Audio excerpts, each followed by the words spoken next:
Nola lortu genuen informazioa eta nola egiaztatu genuen.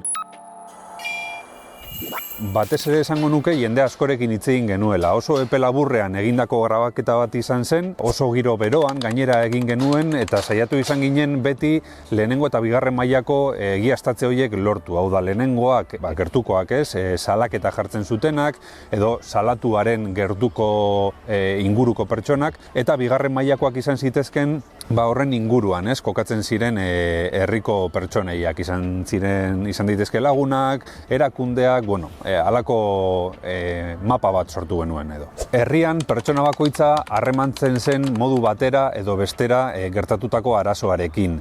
Sortu genuen mapa horretan, aktore edo herritar bakoitza bazeukan bere interesa edo bazeukan bere kontakizuna puntu bateraino heltzen zen edo gehiago kontatu zezaken edo ez. Orduan guk egin izan genuena izan zen mapa hori sortu eta apurka interes horiek alde batera utzita hor zegoen informazioa, benetako informazioa jaso eta hasieratik dokumental honek edo lan honek zeukan helburuarentzat lan egiten zuten informazio horiek atondu, antolatu eta horiek dokumental baten forma eman. Dokumentalean helburu bat zehaztu genuen, hasieratik argi geneukan azaldu behartzela zergatik egiten ari ginena. Dokumentala 3 zatitan eskei genuen webgunean eta sareetan, atal bakoitzaren hasieran hor bazegoen helburua. Helburua idatziz agertzen zen, 3 azpi helburuekin, eta hori oso argi gelditzea nahi genuen. Zergatik, nolabait gardentasuna zelako dokumentalaren ezaugarri potentenetako bat. Elkarrizketak ez dut gogoan, baina uste dut 9-10 elkarrizketa egin zirela.